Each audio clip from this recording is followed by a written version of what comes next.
Kia tauterangi Māori kia koutou, peace be with you.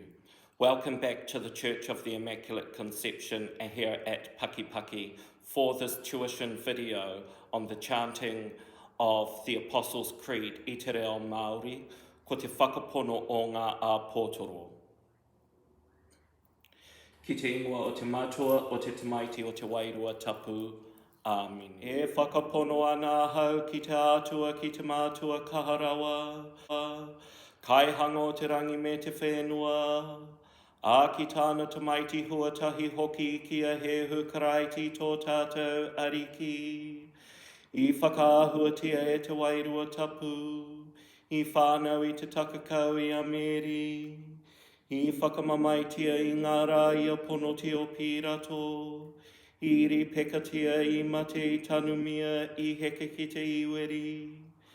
I ara ke i te hunga mate i te toru o ngā rā, i kake atu ki te rangi. A e noho ana ki te ringa mata o te Atua Mātua kaha rawa.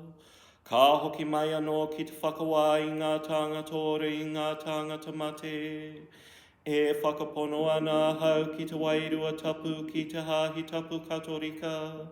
Ki te kotahitanga o te hunga tapu, ki te whakakāhoretanga o ngā hara, ki te aranga ake o te tinana, ki te oranga tonutanga. Amine. We'll try that one more time. Te ingoa o te mātua, o te Tamaiti, o te Wairua Tapu. Amine. E whakapono ana hau ki te atua, ki te mātua kaha rawa, kaihanga o te rangi me te whenua, a ki tāna Tamaiti huatahi hoki kia Hēhu Karaiti tō tātou Ariki. I whakaāhuatia e te Wairua Tapu, i whānau i te Takakau i a Mēri, i whakamamaetia i ngā rā i a Ponotio Pirato, i rīpekatia i mate i tanumia i heke ki te iweri. I ara ke i te hunga mate i te toru o ngā rā, i kake atu ki te rangi. A e noho ana ki te ringa mata o te Atua Mātua kaha rawa. Ka hoki mai anō ki te whakawā i ngā tāna toru i ngā tāngata mate. E whakapono ana hau ki te Wairua Tapu, ki te hāhi tapu katorika, ki te kotahitanga o te hunga tapu, ki te whakakāhoretanga o ngā hara, ki te aranga ake o te tinana, ki te oranga tonutanga. Amine. Now we will pray the opening prayer and the Apostles' Creed together.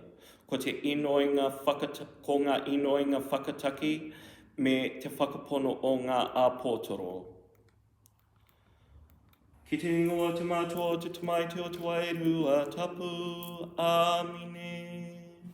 Haere mai e te Wairua Tapu, whakakia te ngā kauoa tāngata whakapono, whakauria i roto i a rātou te kāpuro o tō aroha.